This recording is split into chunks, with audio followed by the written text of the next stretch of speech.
ویلکه قدرمنو سلامونه زما په ګلدین یار را سره ناست دی. منګه د سرخار پېښور نه دا د اتوار ورځ ده روانو ځو به تنګي چارسدې ته. هلته د پښتو د 12 کتابونو په یو ځای مخکتنه ده. بادل زمونږ یو ډېر خوږ مشر دی، شاعر دی. هغه را باندې دا ذمهواري راسپارلې ده چې ته به راځې کمپیرنګ له. نو د دې پښتون وطن هر ګوټ پیر زما دی.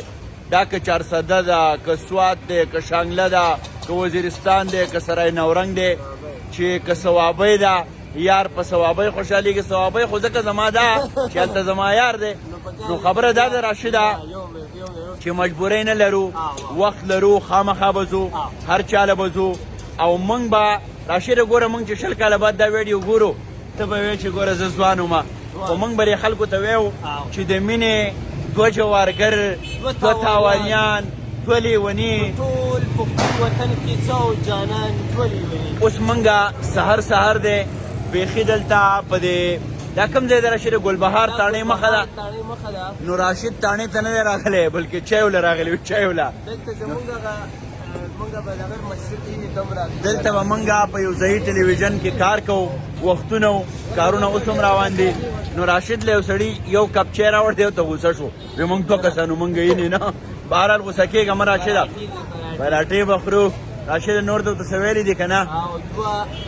بلا بچی د اډر درون ورکړي بیا ما ته وایي تا سره ماتې شته. راځئ موږ سره.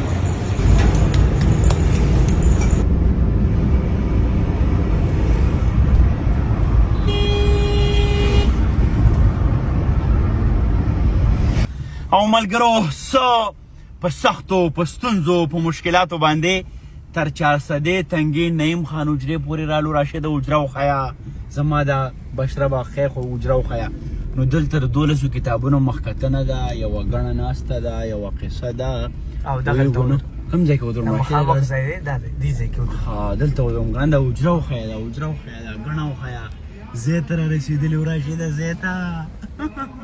ډېره مننه. خودسرو سخنورو خلکو کور دی، دا وطن د معتبرو خلکو کور دی. اشنغر خو مې د زړه سر دی شماله، اشنغر خو د رهبرو خلکو کور دی. د رهبرو خلکو په دغه ټاټوبي کې ټولو راغلو ښاغلو ته چې زمونږ څومره هم ځوانان، مشران، باباګان